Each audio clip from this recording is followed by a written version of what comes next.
Assalamualaikum warahmatullahi wabarakatuh. Selain ada kosong di kisah yang tak sekadar cerita, tapi legenda yang hidup di antara kabut Gunung Lawu. Gunung tua yang menyimpan rahasia antara dunia manusia dan alam gaib.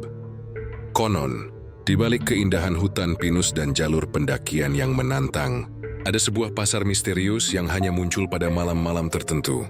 Bukan pasar biasa, tapi pasar para arwah. Tempat roh-roh gentayangan berdagang benda-benda gaib dan jiwa manusia yang tersesat. Warga sekitar menyebutnya Pasar Lemah Abang, sebuah tempat yang tak boleh dipanggil namanya sembarangan. Cerita ini bukan untuk menakut-nakuti, tapi untuk mengingatkan bahwa di setiap langkah di Gunung Lawu, ada batas halus antara yang tampak dan yang tak terlihat. Beberapa pendaki yang pernah merasakannya tidak pernah kembali. Dan mereka yang kembali tidak pernah sama lagi. Maka sebelum kisah ini dimulai, saya ucapkan dalam hormat untuk yang tak kasat mata, salam hening untuk yang menjaga Lawu. Selamat menyimak kisah penuh misteri dan kengerian tentang pasar hantu di Gunung Lawu. Malam itu, hawa Gunung Lawu terasa lebih dingin dari biasanya. Angin berembus perlahan dari arah lereng, membawa aroma tanah basah dan bunga kantil yang jatuh dari pepohonan di sekitar Candi Ceto. 4 orang pendaki muda, Arga, Feritio dan Rendra sedang bersiap di pos pendakian. Jadi mereka itu bukan pendaki baru. Tapi malam itu langkah mereka terasa berat. Warga sekitar sudah memberi peringatan agar tidak mendaki pada malam Jumat Kliwon. Namun rasa penasaran mengalahkan rasa takut mereka. Cuma mitos. Kalau setiap malam Jumat Kliwon dilarang, kapan mau naiknya? Ujar Ferry tertawa sambil menyalakan rokok. Asapnya mengepul. Terbawa angin ke arah hutan yang mulai diselimuti kabut tipis. Arga menatap langit yang mendung, bintang-bintang tampak redup, seolah enggan menyaksikan perjalanan mereka. Katanya di atas sering muncul suara gamelan. Gumam Tio setengah berbisik, teman kakakku pernah dengar pas lewat pos 3, tapi waktu dicek nggak ada siapa-siapa. Rendra menepuk bahunya sambil tersenyum kaku. Kalau kedengaran gamelan, berarti deket pasar setan. Jangan dijawab, jangan dilirik. Mereka tertawa bersama, tapi di balik tawa itu ada getaran aneh yang tidak bisa dijelaskan. Perasaan seperti sedang diperhatikan oleh sesuatu dari balik pepohonan. Sekitar pukul 10 malam, mereka mulai mendaki. Jalur setapak di antara batu dan akar pohon terasa lembab. Lampu senter mereka menyorot kabut yang makin tebal. Suara jangkrik dan kodok berganti dengan hening yang menakutkan. Sesekali mereka mendengar langkah lain di belakang, tapi saat menoleh tidak ada siapapun. Kayak ada yang ngikut ya, bisik Rendra. Udara dingin bikin halu, jawab Ferry, tapi nada suaranya terdengar memaksa. Di pos 2 mereka berhenti sejenak. Arga menyalakan kompor kecil, membuat kopi hangat untuk mengusir dingin. Kabut semakin tebal, menelan sinar lampu kota di bawah sana. Dari kejauhan terdengar suara seperti angin bertiup, membawa nada-nada lembut. Mirip alunan gamelan Jawa yang dimainkan sangat pelan. Mereka saling berpandangan, tak satu pun berani bicara dulu. Itu suara gamelan kan? Tanya Tio pelan. Arga mengangguk, jantungnya berdetak keras. Mungkin dari desa bawah, katanya mencoba menenangkan diri. Tapi semakin lama, suara itu makin jelas. Seperti datang dari arah depan mereka. Di jalur pendakian yang menanjak. Gendingnya pelan tapi menyayat, dengan bunyi kenong dan saron yang berpadu lembut seperti dari dunia lain. Mereka kembali melangkah, jalur berubah semakin sepi, pepohonan makin rapat, udara semakin dingin. Jam menunjukkan hampir tengah malam. Di persimpangan mereka melihat papan petunjuk yang sudah lapuk. Bertuliskan samar pos Argo Dalem. Tapi di bawahnya, ada satu jalur kecil yang tak ada di peta. Jalur itu lebih sempit, tertutup semak, dan di ujungnya terlihat cahaya temaram seperti dari obor. Lihat itu, ujar Ferry sambil menunjuk. Kayak ada orang, mungkin rombongan lain? Tanya Rendra. Arga ragu sejenak. Aneh, jalur itu nggak ada di peta, namun rasa penasaran mengalahkan logika. Mereka memutuskan untuk menelusuri jalan kecil itu. Langkah mereka menimbulkan suara ranting patah. Semakin jauh mereka berjalan, semakin jelas terdengar suara orang berbincang-bincang dan tawa kecil. Diselingi bunyi koin logam, cahaya obor semakin banyak, dan hawa di sekitar berubah hangat, bahkan wangi seperti dupa. Ketika kabut menipis sedikit, Mereka melihat sesuatu yang membuat darah di tubuh mereka serasa berhenti mengalir. Di depan mata mereka terbentang sebuah pasar yang penuh sesak oleh manusia berpakaian kuno. Kebaya lusuh, jarit, ikat kepala, dan surjan. Mereka membawa dagangan, kain, sayuran, emas, dan rempah. Suara gamelan mengalun pelan dari arah barat. "Ini pasar," gumam Tio. Padahal menurut peta, mereka berada di ketinggian lebih dari 2000 meter. Jauh dari permukiman manapun. Mereka berdiri terpaku. Para pedagang seolah tak memperhatikan mereka, sibuk menawarkan barang dagangan. Arga merasa bulu kuduknya berdiri ketika salah satu pedagang perempuan menatapnya sekilas. Mata perempuan itu kosong, tak berwarna, tapi wajahnya tersenyum. "Nduk, beli kainnya, murah, cuma 1 keping logam." Suaranya serak, seperti keluar dari tenggorokan yang kering. Ferry tanpa pikir panjang mengeluarkan uang dari dompetnya dan memberikannya kepada pedagang itu. Wanita itu tersenyum, lalu menyerahkan botol kecil berisi cairan berwarna merah keunguan. Tapi saat Ferry menatap uang yang ia serahkan, matanya membelalak. Uang itu telah berubah menjadi daun kering yang menggulung di telapak tangannya. Astagfirullah. Ferry mundur beberapa langkah, wajahnya pucat. Arga menarik tangannya. "Kita harus keluar dari sini." Namun saat menoleh ke belakang, jalur yang mereka lewati sudah hilang, tergantikan deretan kios bambu dan tenda lusuh. Kabut kembali menutup mereka rapat, sementara suara gamelan berubah menjadi cepat dan berat, seolah menandai sesuatu yang tak diinginkan. Rendra menyalakan senter, tapi sinarnya tak menembus kabut. Di kejauhan, suara pedagang mulai berubah aneh. Suara tertawa yang menggema panjang, kadang terdengar seperti tangisan. Di udara tercium bau anyir bercampur dupa, membuat kepala mereka berputar. "Ini bukan pasar manusia," bisik Arga pelan, nadanya gemetar. Dari arah tengah pasar, muncul sosok tinggi berjubah hitam berjalan perlahan di antara kios. Obornya redup, namun tatapan matanya menyala seperti bara. Sosok itu menatap lurus ke arah mereka, dan suara gamelan mendadak berhenti. Hening begitu pekat hingga detak jantung sendiri terasa menakutkan. 4 pendaki itu berdiri membeku di tengah kabut, menyadari bahwa langkah mereka telah melewati batas dunia. Gunung Lawu malam itu tidak lagi hanya gunung. Ia berubah menjadi gerbang bagi mereka yang tersesat di antara hidup dan mati. Dan pasar itu kini menyambut mereka sebagai pengunjung barunya. Kabut menebal seolah menelan seluruh udara di sekitar mereka. Senter Arga hanya mampu menembus jarak 2 meter ke depan. Suara gamelan yang tadinya lembut kini bergema lebih keras, seperti dimainkan di tengah pasar yang hidup, tapi penuh kesedihan. Suara gong berat bergema panjang, diikuti kenong dan saron yang berdentang berirama lambat. Setiap dentang seakan mengguncang dada, memaksa napas mereka tersendat.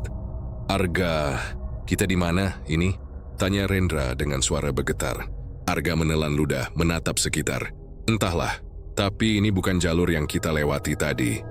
Kabut yang semula putih kini tampak kekuningan oleh cahaya obor yang entah dari mana.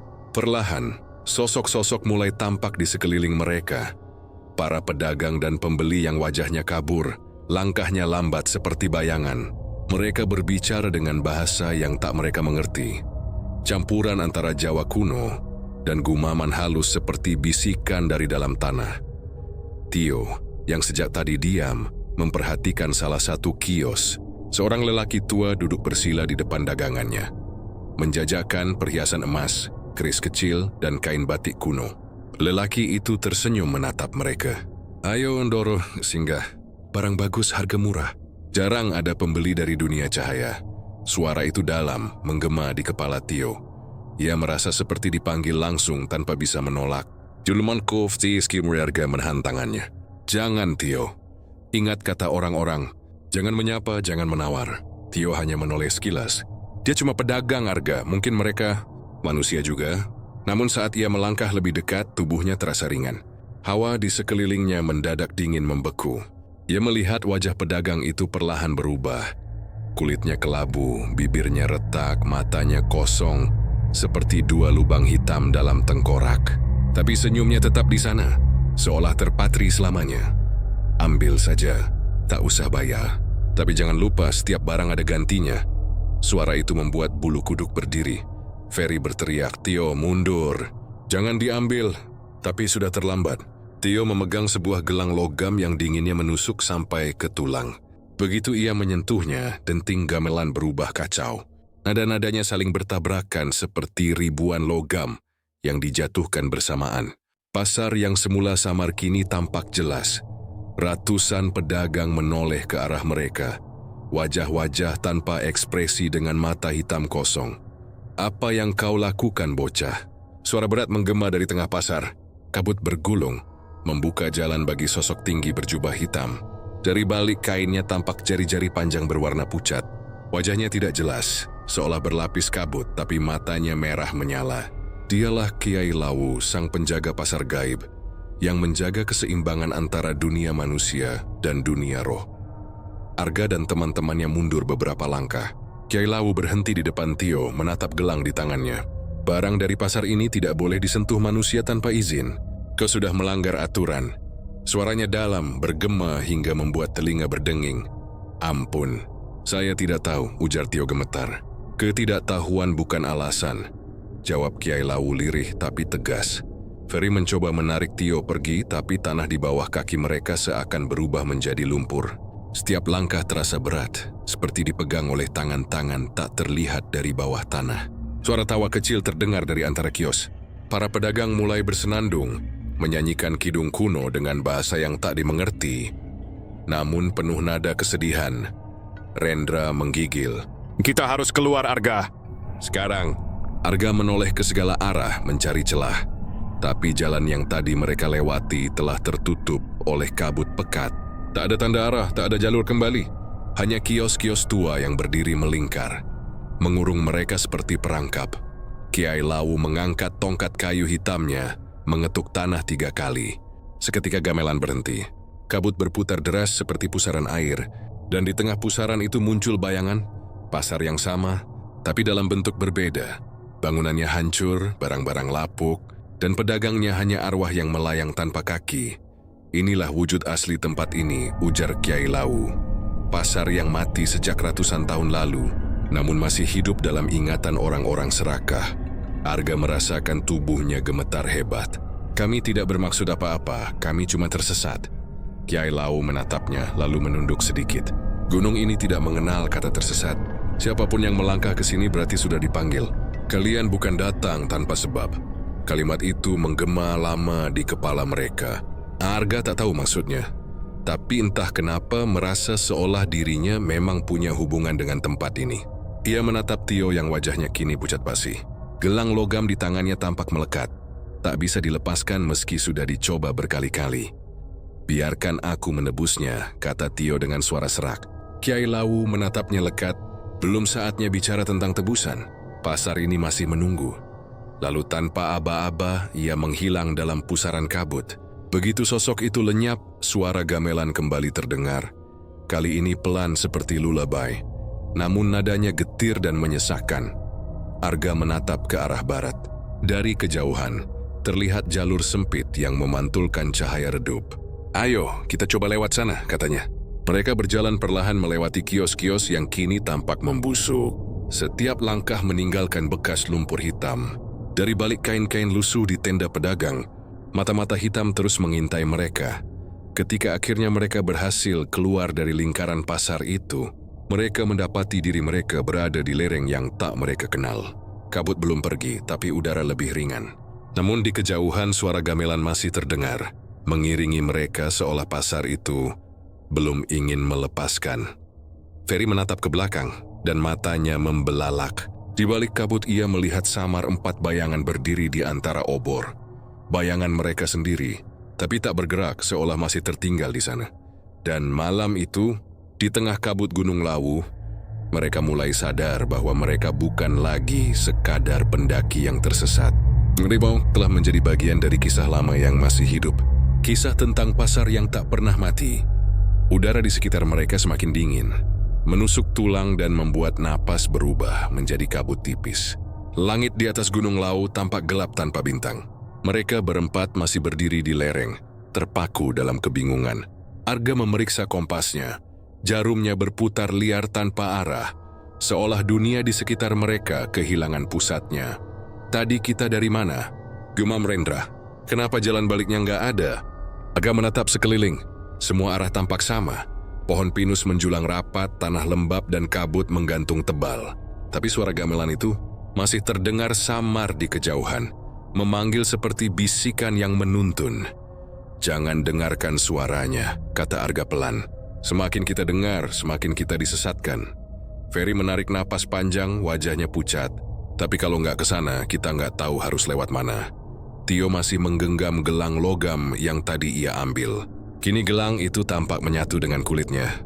Setiap kali ia mencoba melepaskannya, rasa sakit seperti terbakar menjalar ke seluruh lengannya. "Aku nggak bisa lepasin ini, Gah," ujarnya panik. "Kayak nempel di kulit." Arga memandangnya serius. "Itu tanda Tio. Barang itu bukan untuk kita. Kau sudah terikat dengan sesuatu." Mereka kembali melangkah, mengikuti jalur samar yang terlihat di bawah cahaya senter. Namun beberapa meter kemudian, mereka kembali melihat sesuatu yang membuat darah mereka berdesir. Di depan, kabut mulai menipis, dan suara gamelan kembali terdengar jelas. Cahaya obor menari-nari di kejauhan. Pasar itu muncul lagi, persis seperti sebelumnya, hanya saja kali ini lebih ramai, lebih hidup dan lebih dekat. Arga berhenti. "Tidak mungkin. Kita sudah keluar dari sana." Ferry menelan ludah. "Mungkin kita berputar." "Tidak," kata Arga lirih. "Gunung ini sedang mempermainkan arah." Dari balik kabut, beberapa pedagang muncul satu persatu. Ada yang membawa bakul, ada yang menjinjing kain, ada juga yang menawarkan kendi berisi cairan hitam. Mereka melangkah perlahan, tapi langkah mereka tidak menimbulkan suara sama sekali. Mata mereka kosong, namun bibir mereka terus tersenyum. Seorang perempuan tua mendekati Rendra. Bajunya lusuh, rambutnya terurai panjang. "Endoro, beli jamu awet muda? Hanya 1 logam saja." Rendra menggeleng cepat. "Tidak, Bu, maaf." Tiba-tiba perempuan itu tertawa pelan. Suaranya serak tapi menggema aneh, seperti keluar dari dalam perut bumi. "Hadi-hadi, Le. Pasar ini tidak suka ditolak." Arga menarik Rendra menjauh. "Jangan bicara. Jangan jawab mereka." Namun Tio, yang dari tadi pucat dan gemetar, justru memandangi salah satu pedagang yang menjual topeng kayu. Topeng itu berwarna merah dengan ukiran menyeramkan. Namun matanya seperti hidup, bergerak perlahan menatap balik ke arah Tio. Entah kenapa, Tio merasa terpanggil. Tio melangkah mendekat seperti orang yang kehilangan kendali. "Topengnya bagus, Pak," ucap Tio spontan. Arga sontak berteriak, "Tio, jangan menyapa!" Namun sudah terlambat. Begitu kata itu keluar, seluruh pasar mendadak hening. Suara gamelan berhenti seketika. Obor-obor padam satu persatu, menyisakan kegelapan pekat. Di antara kabut, suara napas berat terdengar dari segala arah. Lalu perlahan, pedagang-pedagang itu menoleh bersamaan, menatap ke arah mereka berempat. Mata mereka kini berubah merah menyala. Dari mulut beberapa di antaranya menetes darah hitam. Senyum mereka memanjang tidak wajar, menampakkan deretan gigi tajam. Tubuh mereka bergerak kaku, tapi cepat mengelilingi para pendaki itu. Rendra memeluk tubuhnya sendiri. "Ya Allah, tumepi sang meselek yang." Arga berusaha tetap tenang, tapi tubuhnya bergetar hebat. Ia menarik Tio ke belakang, menatap tajam padanya. "Kau sudah menyapa mereka. Kau membuka gerbangnya." Tiba-tiba dari tengah pasar muncul sosok tinggi berjubah hitam. Dari tubuhnya keluar asap pekat. Tanah di bawah kakinya retak dan setiap langkahnya membuat udara bergetar. Ia berhenti di depan mereka. Wajahnya tetap tersembunyi di balik bayangan. Tapi suaranya berat dan bergema. Itulah Kiai Lawu, penjaga pasar arwah. "Siapa yang berani menyapa daganganku tanpa izin?" Suaranya menggema, membuat dada mereka bergetar. Tio berlutut, suaranya nyaris tak keluar. Saya tidak tahu, Kiai. Saya tidak bermaksud menyinggung." Kiai Lawu menunduk sedikit, lalu mengangkat tangannya perlahan. Dari tanah muncul asap hitam membentuk pusaran. "Tidak tahu bukan alasan. Aturan pasar harus ditegakkan. Sekali seseorang berbicara pada pedagangku, maka perjanjian telah dimulai." Ferry mencoba berteriak memohon ampun, tapi suaranya tertelan kabut.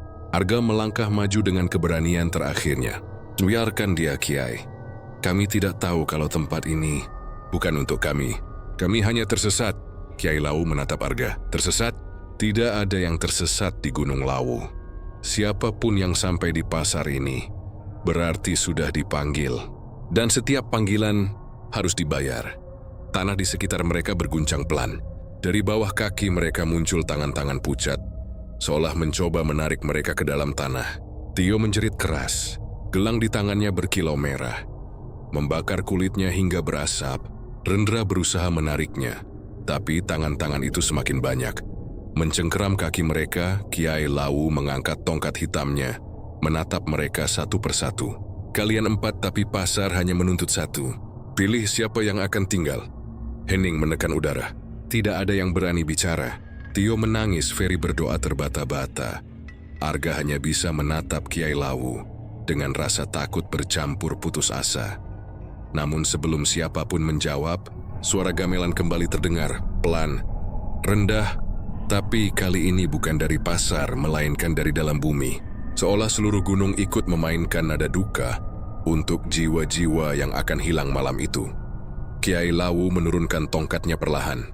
Kalian belum mengerti. Dunia arwah tidak menagih dengan segera. Tapi ingat, hutang kalian sudah tercatat.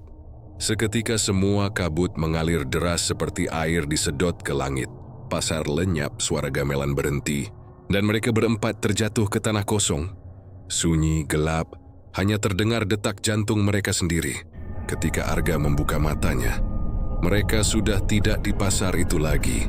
Hanya hutan pinus yang berdiri diam, tapi hawa di sekeliling masih sama. Dingin, berat, dan berbau dupa. Ia menatap Tio yang terkulai lemah dengan gelang yang masih menyala samar. Kau telah menandatangani sesuatu, Tio, katanya pelan. Dan dari kejauhan samar terdengar suara lirih seorang perempuan, seperti dari balik kabut. Pasar belum tutup, masih ada yang harus dibayar.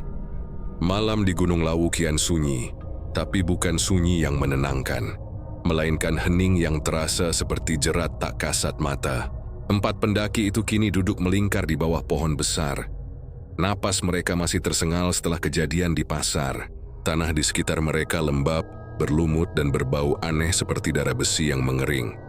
Tio menunduk, menatap gelang logam yang kini menempel erat di pergelangan tangannya.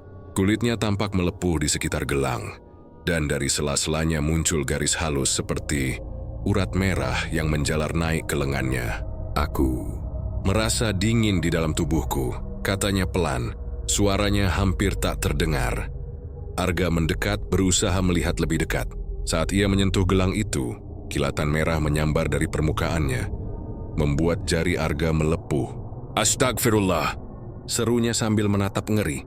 Gelang ini, hidup Tio, ini bukan benda manusia. Ferry menatap sekeliling dengan gugup. Kita harus turun gunung sekarang juga. Apapun itu kita bawa keluar aja nanti cari bantuan. Rendra menggeleng. Lihat kabut itu, katanya sambil menunjuk ke arah lembah. Kabut putih tebal kini menutupi seluruh jalur turun. Tak ada cahaya, tak ada tanda pos.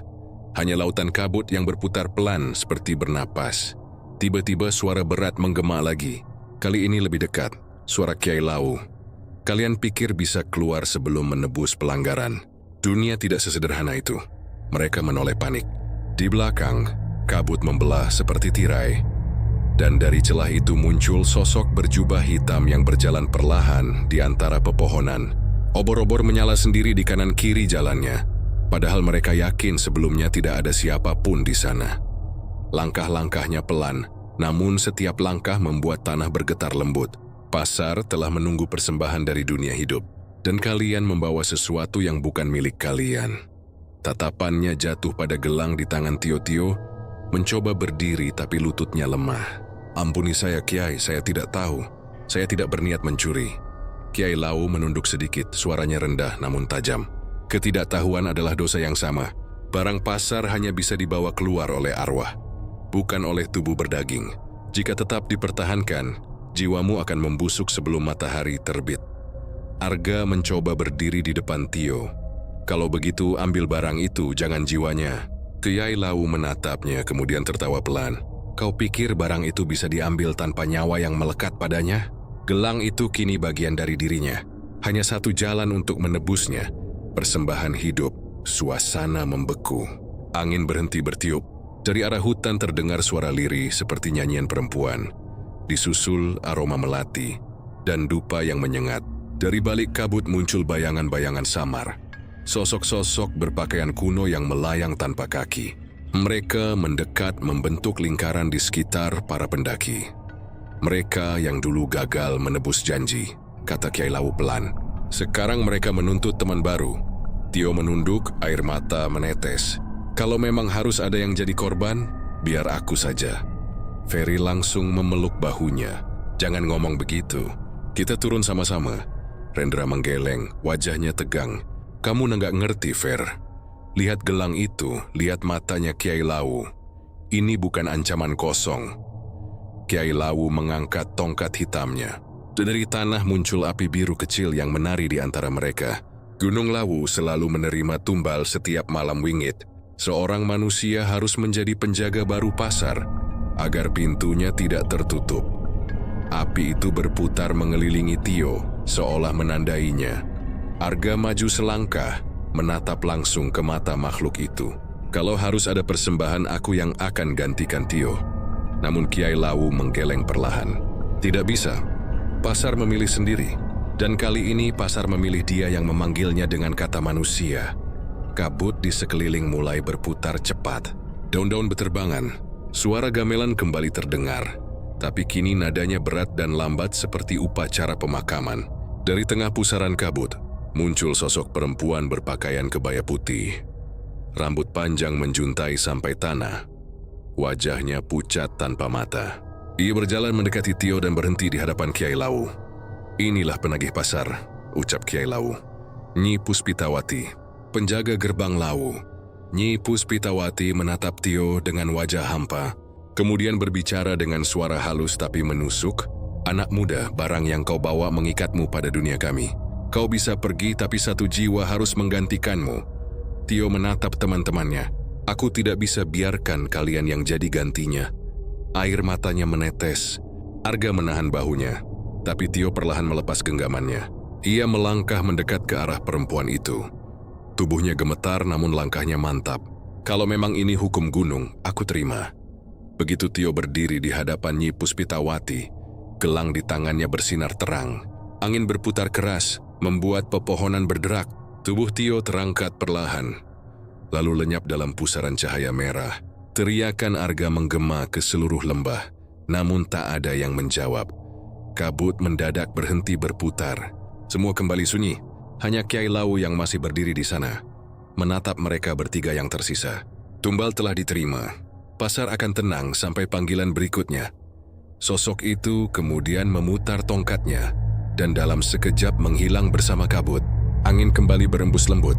Namun di tanah tempat Tio berdiri tadi, tertinggal gelang logam yang kini gosong hitam, mengeluarkan bau hangus. Rendra memungutnya perlahan, tapi gelang itu pecah menjadi debu di tangannya. Arga berlutut memandang tanah lembab di bawahnya. Kau benar-benar pergi, Tio, bisiknya lirih. Ferry menatap langit. Tapi kenapa aku masih dengar suara gamelannya? Dan memang, dari kejauhan samar terdengar kembali alunan gamelan pelan. Gending duka yang seolah dimainkan oleh ratusan arwah. Pasar mungkin telah mendapatkan tumbalnya, tapi mereka tahu satu hal pasti. Gunung Lawu belum selesai dengan mereka. Malam itu, 3 pendaki yang tersisa hanya bisa berdoa di bawah pohon besar, dengan hati yang tak tahu apakah mereka masih berada di dunia manusia, atau sudah menjadi bagian dari dunia arwah yang menuntut jiwa setiap malam Jumat Kliwon. Apakah kamu ingin saya lanjutkan ke bab 5? Jalan pulang yang tak ada, tetap sepanjang 5.000 karakter. Pagi datang dengan sinar yang aneh di Gunung Lawu. Bukan cahaya keemasan yang biasa menyapa, melainkan sinar pucat kebiruan, seperti langit yang lupa memancarkan hangat. Arga, Ferry, dan Rendra duduk diam di dekat batu besar.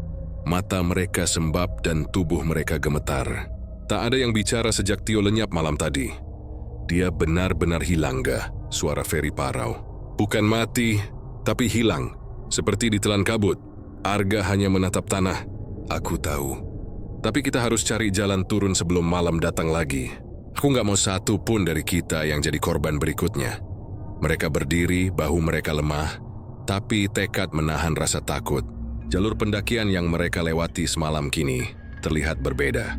Pohon-pohon bergeser, batu-batu besar yang tadinya di kanan kini muncul di kiri. Dan jalur setapak yang biasa menuju pos 3 seolah lenyap begitu saja. Rendra menatap kompas yang dibawanya. Jarumnya berputar tanpa arah, bergetar seolah ada medan magnet kuat di sekitar mereka. Ini mustahil, gumamnya. Kompas rusak, GPS mati. Seolah-olah gunung ini muter sendiri. Ferry mencoba menyalakan ponselnya, tapi layar hanya menampilkan satu pesan aneh sebelum mati total. Kau belum selesai di sini. Ia menjatuhkan ponsel itu ke tanah, wajahnya pucat. Tio, itu Tio yang ngetik gak? Aku yakin. Arga menatap ponsel itu dengan wajah tegang. Tio udah nggak di dunia kita, Fer. Jangan percaya apapun yang muncul sekarang. Mereka melanjutkan perjalanan menuruni lereng. Semakin jauh mereka berjalan, semakin aneh suasananya. Kabut turun meski matahari sudah tinggi. Suara gamelan terdengar samar, mengalun di antara pepohonan seperti iringan pesta. Namun setiap kali mereka mencoba mendekati sumber suara itu menjauh, menuntun mereka ke arah yang tidak pernah sama. Setelah hampir 2 jam berjalan, mereka tiba di sebuah jalan batu yang tidak ada di peta pendakian manapun. Jalan itu lurus dan panjang, diapit oleh 2 barisan lampu minyak yang masih menyala meski siang hari. Di ujung jalan terlihat gapura besar bertuliskan aksara Jawa kuno. Rendra mendekat, membaca perlahan. Pasar. Lemah Abang. Ferry menatapnya. Itu nama pasar tadi malam kan? Arga menatap mereka berdua. Berarti kita nggak pernah keluar dari area pasar. Mungkin kita masih di dalam wilayahnya. Langkah mereka terhenti ketika dari arah gapura muncul sosok wanita berpakaian lurik, membawa bakul anyaman di tangannya. Wajahnya tersenyum ramah. Kalian tersesat nah? Suara itu lembut, terlalu lembut hingga membuat bulu kuduk berdiri. Arga mencoba bersikap sopan. Iya Bu, kami pendaki. Mau turun tapi jalannya berubah semua. Perempuan itu tersenyum. Turun? Dari mana kalian bisa turun kalau pintunya belum dibuka? Ferry menelan ludah. Maksudnya, pintu apa Bu? Pintu dunia kalian, jawabnya tenang. Gunung Lawu punya banyak pintu. Kalian masuk lewat pintu manusia, tapi semalam kalian melangkah ke pintu arwah. Ia mendekat. Wajahnya mulai berubah pucat, matanya memutih dan mulutnya merekah terlalu lebar. Dan pintu arwah tidak bisa dilewati tanpa tumbal pengganti. Rendra menjerit dan mundur. Arga menarik keduanya berlari melewati gapura, tapi jalan di belakang mereka lenyap, berganti dengan dinding batu tinggi yang menutup rapat. Mereka kini berada di dalam semacam lapangan luas dengan kios-kios kosong yang berjejer. Setiap kios memiliki papan nama yang aneh. Warung Derajat, Lapak Nyai Sekarmayang, Dagangan Sunyaruri. Suara langkah kaki mulai terdengar di segala arah. Satu persatu, sosok-sosok penjual itu muncul dari balik kios. Ada yang membawa keranjang penuh mata manusia. Ada yang menimbang bayangan. Ada pula yang menawarkan daging mentah yang berdenyut seperti masih hidup. Ferry menutup mulutnya menahan muntah. Ini bukan dunia kita. Arga menarik pisau kecil dari tasnya, meski ia tahu tak ada gunanya melawan makhluk-makhluk itu. Dari tengah pasar, terdengar suara laki-laki berat. Aku sudah bilang persembahan belum cukup. Kiai Lawu muncul lagi, kali ini tanpa kabut, wajahnya jelas. Mata hitamnya seperti pusaran tak berujung. Pasar harus seimbang. Jiwa yang pergi harus diganti agar gerbang tetap terbuka. Arga maju, berteriak penuh emosi. Ambil aku. Jangan lagi temanku. Namun Kiai Lawu tertawa. Tidak sesederhana itu anak manusia. Pasar memilih sendiri. Dan kali ini pasar ingin 3 jiwa. Ketika ia berkata begitu, tanah di bawah kaki mereka retak, mengeluarkan cahaya merah dari celahnya. Suara gamelan menggema semakin keras, berubah menjadi irama cepat dan liar seperti gending kematian. Rendra berteriak histeris, "Lari! Lari!" Mereka berlari ke segala arah, tapi setiap jalan berakhir pada tembok batu tinggi. Di balik dinding, mereka mendengar suara orang-orang tertawa, suara pedagang menawarkan dagangan aneh, suara tangisan, dan derap langkah 1000 kaki yang tak terlihat. Arga menghantam tembok itu dengan batu, tapi tembok justru terasa lunak seperti daging. Dari sela-selanya, muncul tangan-tangan pucat yang mencoba meraih mereka. Ferry menjerit saat salah satu tangan itu mencengkeram kakinya. dan menariknya ke dalam dinding hidup itu. Ferry. Arga mencoba menariknya, tapi semakin kuat ia berusaha, semakin dalam tubuh Ferry tertelan. Dalam hitungan detik Ferry lenyap, hanya meninggalkan jejak darah di permukaan dinding batu yang kini berdenyut pelan. Rendra jatuh terduduk, wajahnya pucat pasi. Kita nggak bisa keluar, Ga. Ini bukan gunung lagi, ini neraka. Arga menatap langit atau apapun yang ada di atas sana, tapi langitnya kini hitam berputar, seolah mereka berada di dasar pusaran. Tidak, katanya dengan suara berat. Kalau pintu dunia manusia tertutup, kita harus cari cara lain. Namun dalam hati kecilnya, Arga tahu, jalan pulang mungkin sudah tidak ada. Gunung Lawu telah menelan mereka satu persatu, dan pasar arwah itu belum kenyang. Malam kembali turun tanpa jeda. Angin berhembus membawa aroma dupa dan darah. Di kejauhan, suara gamelan mengalun lagi. Kali ini dengan lantunan tembang yang jelas terdengar. Sapa mlebu ora bali. Sepenglanggar dadi panggilan. Siapa yang masuk tak akan kembali. Siapa yang melanggar akan menjadi panggilan. Gunung Lawu diam, tapi dari celah-celah tanahnya, suara tawa samar terdengar, seperti seseorang yang puas karena telah mendapatkan apa yang ia tunggu.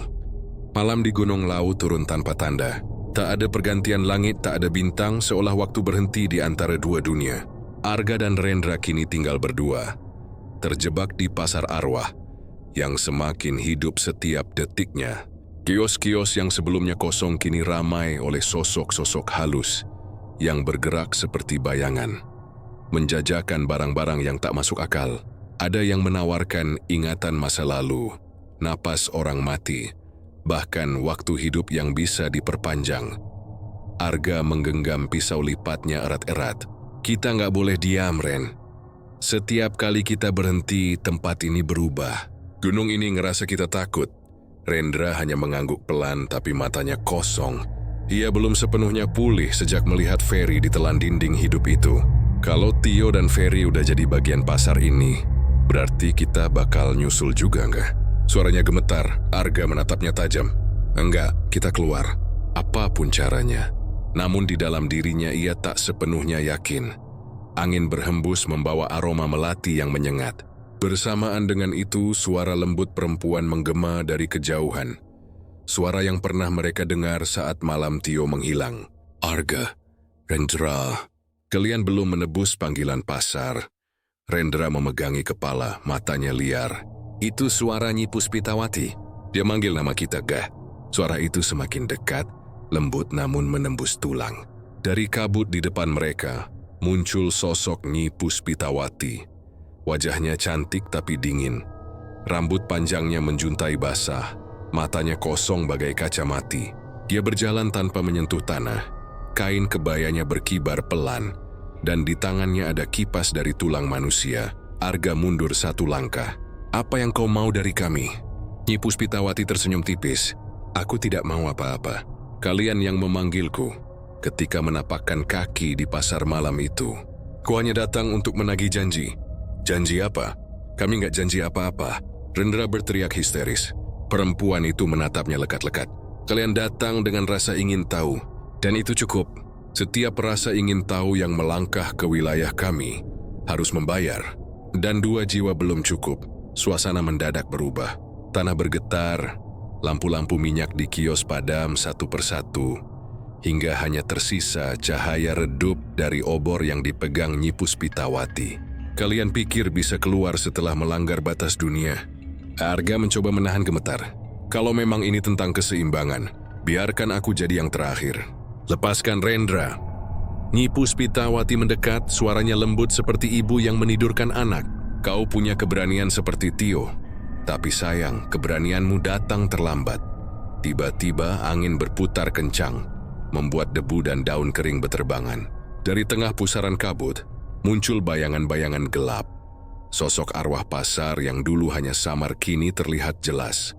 Mereka berjalan pelan mengelilingi Arga dan Rendra, membentuk lingkaran. Beberapa membawa lentera dengan wajah manusia di dalamnya. Beberapa lain membawa kendi berisi darah hitam.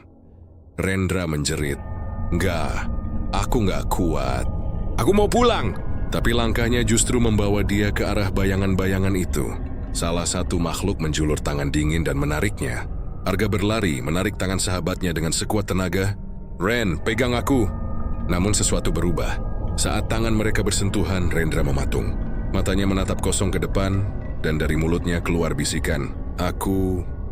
"Udah lihat pintunya nggak? Pintu ke bawah." Arga memandangnya dengan ngeri. Tubuh Rendra mulai meleleh seperti lilin. Dagingnya mencair dan menetes ke tanah. Dari sisa tubuhnya muncul kabut merah yang menari. Lalu terhisap ke arah Nyi Puspitawati. Dalam sekejap, Rendra lenyap. Hanya tersisa baju pendakinya yang basah oleh darah dingin. "Tidak." Arga menjerit, lututnya lemas. Dia menatap Nyi Puspitawati dengan amarah. "Kenapa harus mereka? Ambil aku saja." Nyi Puspitawati menatapnya dalam diam. Air mukanya berubah sedih, seolah ada penyesalan di balik tatapan kosong itu. "Kau tidak mengerti, anak manusia. Aku dulu juga seperti kalian." Arga menatapnya heran. "Apa maksudmu?" Suara perempuan itu melembut. "Berabad-abad lalu, aku juga pendaki. Ku datang dengan hati penuh penasaran. Aku membuka jalan ke pasar yang seharusnya tidak dibuka. Dan saat aku mati di sini, jiwaku diangkat menjadi penjaga, agar yang lain tidak mengulangi kesalahanku. Tapi tetap saja manusia datang dengan rasa ingin tahu yang sama." Arga terdiam, antara takut dan iba. "Jadi kau terjebak juga?" "Seperti kami." Nyi Puspitawati mengangguk pelan. Tapi hanya satu hal yang bisa membebaskan aku. Jika ada manusia yang berani menutup pintu pasar itu dari dalam." Arga mengerutkan kening. "Bagaimana caranya?" "Dengan menyerahkan tubuhnya dan menjadi penjaga baru menggantikanku." Kata-kata itu membuat udara membeku. Arga terdiam lama. Matanya menatap kabut, menatap tanah, menatap sisa debu tempat Rendra menghilang. Dia tahu di titik ini hanya ada dua pilihan. Mati tanpa arti atau mati untuk menutup gerbang yang sudah terlalu lama terbuka. Ia menatap Nyi Puspitawati dengan tekad. "Kalau itu bisa menghentikan semua ini, aku mau." Nyi Puspitawati mendekat, menatapnya lembut. "Kau tahu risikonya, anak muda. Setelah ini tak akan ada yang mengingat namamu di dunia manusia. Kau akan hilang dari ingatan mereka. Tapi kau akan menjadi bagian dari gunung ini, selamanya menjaga batas antara hidup dan mati." Arga tersenyum getir. "Lebih baik aku dilupakan daripada lihat teman-temanku menderita di sini." Perempuan itu mengangguk perlahan, lalu membuka kipas tulangnya. Dari sela-sela tulang itu keluar cahaya merah pekat, membungkus tubuh Arga. Ia tak merasa sakit, hanya dingin yang menusuk hingga ke tulang, diikuti suara gamelan yang mengalun lembut, setelah mengiringi peralihan jiwa. Sebelum semuanya gelap, Arga sempat mendengar bisikan terakhir dari Nyi Puspitawati. "Terima kasih, Sarga. Sekarang, giliranmu menjaga gerbang." Dan setelah itu, sunyi kabut Gunung Lawu menelan semuanya. Pasar hantu Lemah Abang perlahan memudar. Kios-kios menghilang satu persatu, dan suara gamelan berhenti. Di dunia nyata, di jalur pendakian Candi Seto, beberapa pendaki menemukan batu besar baru dengan ukiran wajah seorang pria muda. Matanya tertutup, namun bibirnya tersenyum damai. Tak ada yang tahu siapa dia. Tapi setiap malam Jumat Kliwon, orang-orang yang berkemah di sekitar sana kadang mendengar suara gamelan samar dan langkah kaki seorang pendaki yang berjalan sendirian di tengah kabut, seolah menjaga jalan agar tak ada lagi manusia yang salah melangkah ke pasar arwah itu. Kabut Gunung Lawu seakan tak pernah benar-benar hilang. Meski pagi datang, matahari selalu terlihat redup, seperti tertutup tirai tipis. Setelah lenyapnya Arga selama beberapa tahun, jalur pendakian menuju puncak Hargodalem menjadi sepi. Para pendaki yang pernah mendengar kisah pasar hantu Lemah Abang memilih menjauh. Namun sebagaimana manusia selalu lupa, waktu perlahan menelan cerita itu menjadi sekadar mitos.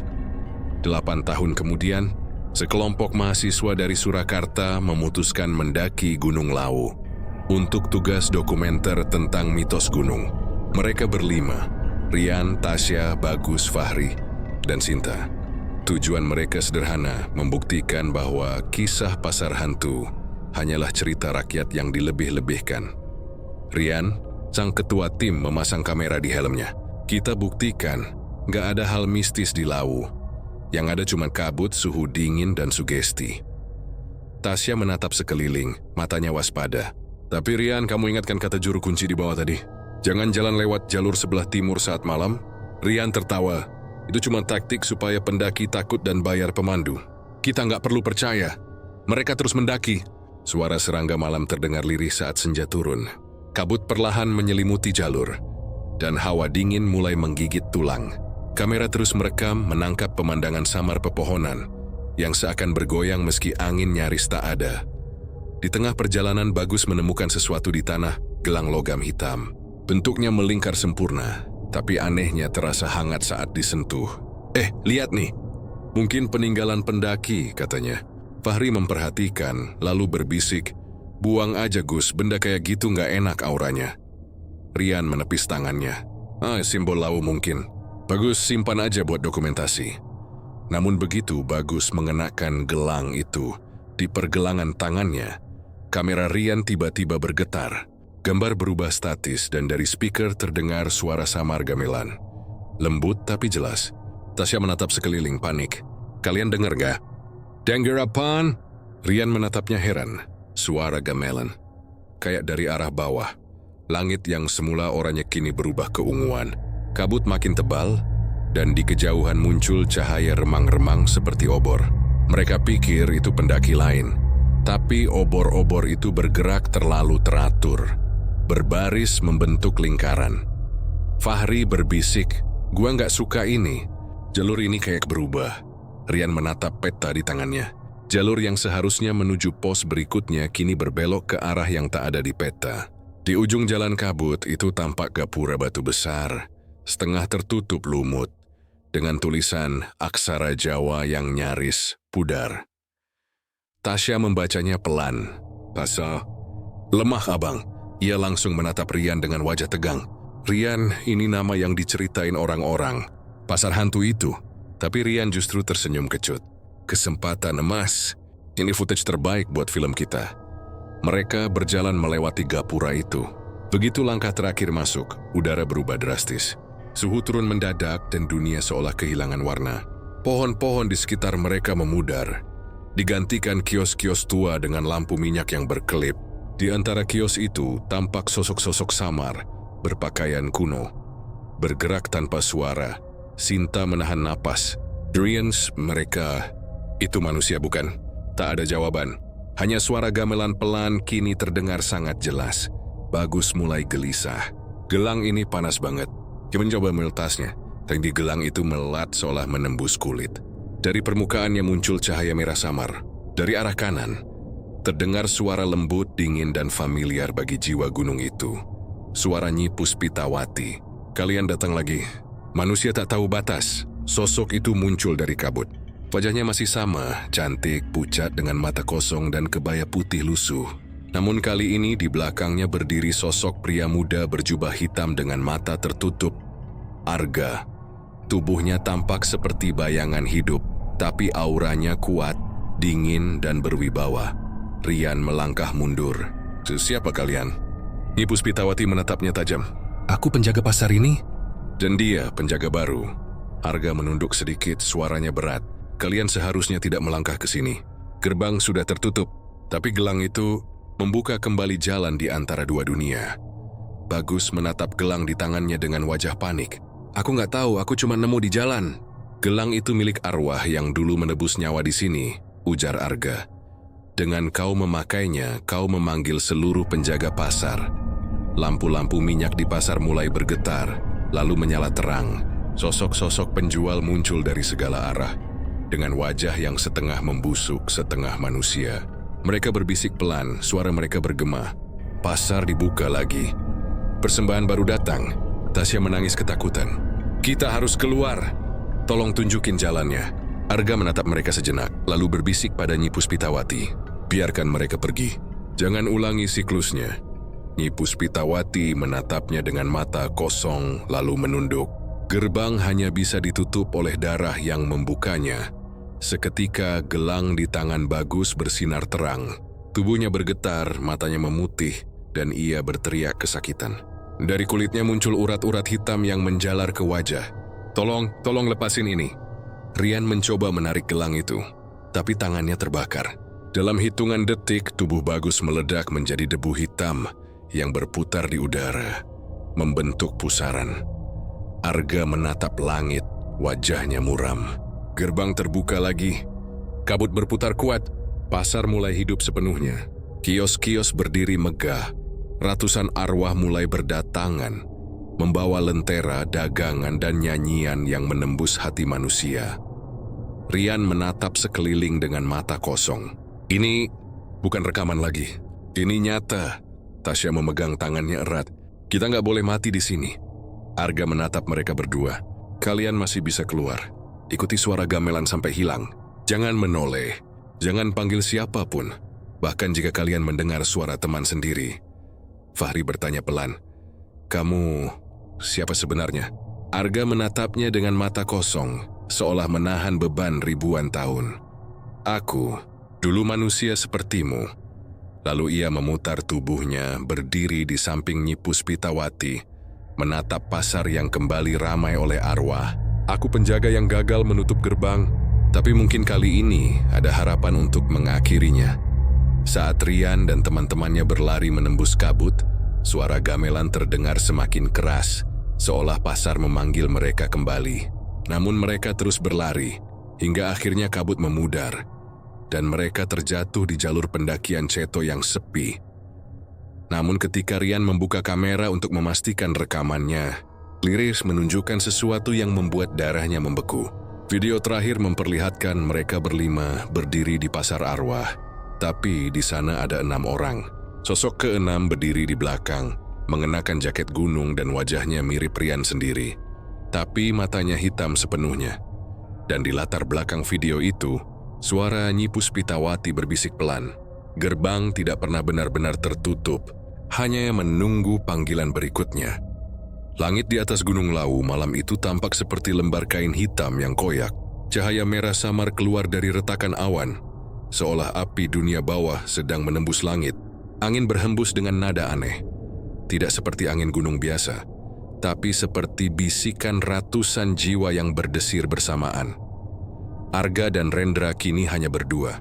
Setelah kehilangan Ferry dan Tio, mereka nyaris kehilangan harapan. Namun sesuatu di dalam dada Arga menolak menyerah.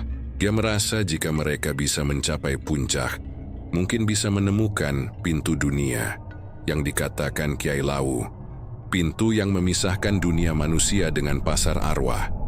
Mereka mendaki dengan sisa tenaga. Batu-batu di bawah kaki mereka terasa hangat, bahkan kadang berdenyut pelan seperti napas. Dari kejauhan mereka mendengar suara lonceng kecil dan gamelan yang berganti nada menjadi cepat tidak beraturan. Seolah seluruh dunia arwah sedang menyiapkan sesuatu besar malam itu. Aku nggak sanggup lagi, suara Rendra parau. Napasnya tersengal. Sejak kita masuk ke pasar itu, aku merasa ada yang ikut sama kita. Arga menoleh cepat. Ikut gimana? Kayak ada yang jalan di belakangku setiap kali aku berhenti. Mereka menoleh bersamaan. Tidak ada siapapun, hanya kabut tebal yang menggantung di antara pepohonan. Tapi di balik kabut itu samar terlihat sosok perempuan berpakaian putih lusuh. Rambut panjang menutupi wajahnya. Berdiri diam tak bergerak. Rendra memejamkan mata. Air matanya mengalir. Dia yang ngikut dari pasar. Perempuan yang jual bunga itu. Kabut tiba-tiba menebal. Dan sosok itu perlahan melangkah ke depan. Dari balik rambutnya terlihat wajah pucat dengan mata hitam menganga. Kalian belum bayar. Suaranya serak tapi jelas. Arga menarik tangan Rendra, memaksanya berlari. Mereka menembus kabut, berlari tanpa arah, hanya mengandalkan firasat. Di belakang, suara langkah perempuan itu tetap mengikuti. Langkahnya pelan tapi pasti, seperti kematian yang tak pernah berhenti mengejar. Setelah beberapa menit berlari, mereka tiba di tanah lapang dengan batu besar di tengahnya. Batu itu ditutupi lumut tebal, tapi di permukaannya terpahat tulisan kuno. Puspitawati Rendra menatap tulisan itu dengan wajah bingung. Puspitawati? Siapa itu? Arga menggigit bibirnya. Mungkin itu nama penjaga Lawu atau penguasa pasar arwah. Dari arah seberang lapangan muncul cahaya merah menyala. Kiai Lawu berdiri di sana. Jubahnya berkibar, matanya bersinar bagai bara. Sudah waktunya, katanya datar.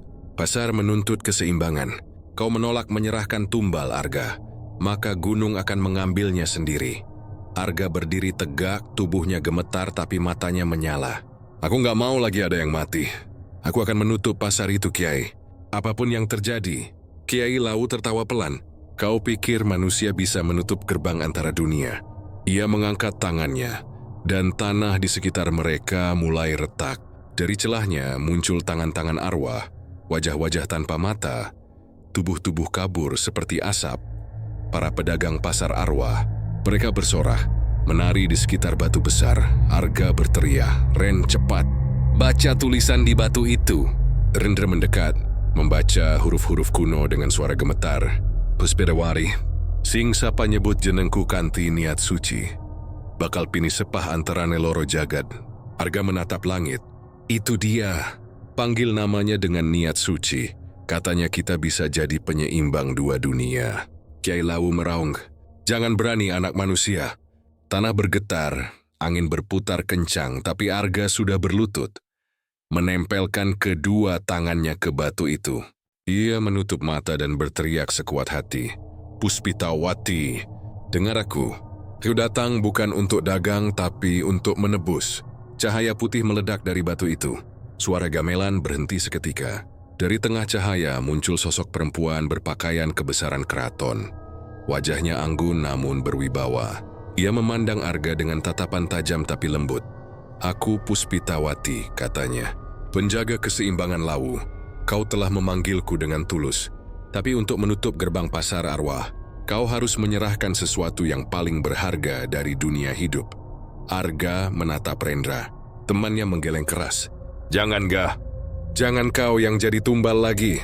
Arga tersenyum lemah. "Aku sudah kehilangan semuanya, Ren. Biar aku yang bayar harganya." Ia menatap Puspitawati dan mengangguk. "Ambil jiwaku, tapi bebaskan yang lain. Tutup pasar itu untuk selamanya." Puspitawati mengangkat tangannya dan angin berhenti. Kiai Lawu menjerit keras, tubuhnya perlahan terbelah cahaya putih. "Kau tidak bisa!" Suaranya menghilang dalam teriakan panjang yang berakhir sunyi. Cahaya membungkus Arga. Rendra mencoba meraihnya, tapi tangannya menembus cahaya itu seperti udara. Arga menatapnya terakhir kali, senyum tipis di bibirnya. "Turunlah, Ren. Lawu sudah selesai dengan kita." Lalu tubuh Arga memudar perlahan, menjadi kabut putih yang terangkat ke langit. Batu Puspitawati memancarkan cahaya yang begitu terang, hingga kabut Lawu sirna. Untuk pertama kalinya, suara gamelan berhenti. Pasar arwah lenyap tanpa jejak. Ketika fajar datang, hanya Rendra yang tersisa di sana. Kyori duduk di depan batu besar itu, menangis dalam diam. Di batu itu kini terukir satu nama tambahan di bawah tulisan kuno. Arga, penyeimbang dua dunia. Rendra tahu Gunung Lawu telah menutup pasarnya, tapi harga yang dibayar terlalu mahal. 3 bulan telah berlalu sejak tragedi di Gunung Lawu itu. Rendra kembali ke kehidupan normalnya, atau setidaknya berusaha. Kyoi berhenti mendaki, menjual semua perlengkapan gunungnya. Kemudian memilih bekerja di bengkel kecil di Solo. Namun tiap malam, ia selalu bermimpi tentang suara gamelan, aroma dupa, dan sosok Arga yang tersenyum di antara kabut. Media sempat ramai memberitakan hilangnya 4 pendaki di jalur Lawu. Hanya Rendra yang ditemukan, lemah dan linglung di dekat sendang derajat. Petugas SR tak menemukan jejak Arga, Ferry maupun Tio. Anehnya di dekat tempat Rendra ditemukan, berdiri sebuah batu besar yang belum pernah ada sebelumnya. Bertuliskan aksara Jawa, Arga, penyeimbang dua dunia. Setelah kejadian itu, kawasan itu ditutup untuk umum. Tapi bisik-bisik warga sekitar mulai muncul. Mereka bilang sejak batu itu muncul, suara pasar malam sering terdengar di puncak Lawu setiap malam Jumat Kliwon. Tak ada yang berani mendaki setelah matahari terbenam. Malam itu, Rendra duduk di beranda kontrakannya, memandangi langit Lawu dari kejauhan. Angin membawa aroma bunga kenanga samar. Ia menggigil, "Arga, apa kau masih di sana?" Gumamnya pelan. Tiba-tiba, ponselnya yang mati sejak sore menyala sendiri. Layar menampilkan satu pesan masuk tanpa pengirim. Gerbang tidak pernah benar-benar tertutup. Rendra menjatuhkan ponselnya. Jantungnya berdetak kencang. Ia tahu itu bukan pesan manusia. Dia berlari ke setelah rumah. Tapi di kaca jendela, bayangannya berubah. Di belakangnya tampak sosok Arga berdiri diam dengan wajah tenang. Matanya bersinar lembut. Suara Arga terdengar, bukan dari mulutnya, tapi langsung dari udara. Rendra, aku menutup pasar itu. Tapi keseimbangan dunia tidak bisa abadi. Setiap kali manusia datang dengan niat serakah, gerbang akan terbuka kembali. Lau menunggu jiwa-jiwa baru. Rendra menahan napas, matanya panas oleh air mata. Tidakkah? Aku nggak mau dunia itu terbuka lagi. Namun Arga hanya tersenyum samar. Kau tak bisa melawan alam, tapi engkau bisa menjaga agar manusia tak memanggilnya. Sebelum sosok itu memudar, Arga berbisik pelan, jaga namaku. Jangan biarkan siapapun memanggil Puspitawati lagi. Setelah itu, suara gamelan terdengar samar dari arah gunung. Rendra tahu, pesan itu bukan sekadar peringatan. Itu janji yang harus dijaga. Beberapa minggu kemudian, sekelompok pendaki muda dari Jakarta datang ke desa Cemoro Sewu. Mereka mendengar kisah pasar arwah Lau di media sosial dan ingin membuktikan kebenarannya. Warga setempat sudah melarang, tapi rasa penasaran mereka terlalu besar. Tenang aja, kata salah satu dari mereka sambil menyalakan senter kepala. Itu cuma cerita mistis buat nakut-nakutin pendaki baru. Namun begitu, mereka melewati pos 3, kabut turun tanpa peringatan. Angin membawa suara aneh, suara gamelan dengan tempo lambat.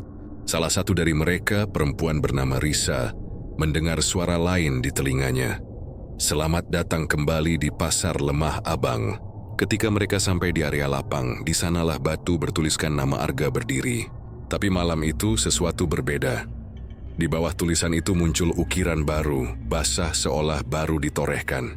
Huruf-huruf itu membentuk kalimat. Gerbang terbuka kembali. Lampu senter mereka berkedip. Di kejauhan muncul cahaya obor-obor kecil. Diikuti suara ramai orang menawar dagangan. Pasar arwah hidup lagi. Risa menelan ludah, matanya membesar. Teman-teman, kalian dengar itu? Namun saat ia menoleh, teman-temannya sudah hilang. Yang tersisa hanyalah kabut, bau anyir darah dan suara penjual yang memanggilnya dengan lembut. Mbak, mau beli jiwa segar? Risa menjerit. Tapi suaranya ditelan oleh hiruk pikuk pasar yang kini bangkit dari alam arwah. Keesokan harinya, warga Cemoro Sewu menemukan batu Arga berubah. Di permukaannya kini ada 3 nama baru. Di bawah ukiran lamanya, tak ada jejak manusia lain di sana. Hanya kabut yang turun perlahan dan aroma bunga kenanga yang kembali menguar dari tanah basah. Rendra membaca berita itu dengan tangan gemetar. Ia tahu artinya, gerbang itu telah terbuka kembali dan kali ini tidak akan mudah ditutup. Ia menatap foto batu itu lama sekali, lalu berbisik lirih. Maaf, Ga. Manusia memang gak pernah kapok. Di kejauhan Gunung Lau tampak tenang. Tapi bagi yang peka, kadang di malam-malam tertentu terdengar samar suara gamelan dan suara orang menawar. Jiwa pirona, jiwa seger murah wae. Dan di antara kabut yang turun pelan, sosok Arga berdiri di balik batu besar itu, menatap dunia manusia dari jauh, sebagai penjaga baru gerbang antara dua dunia.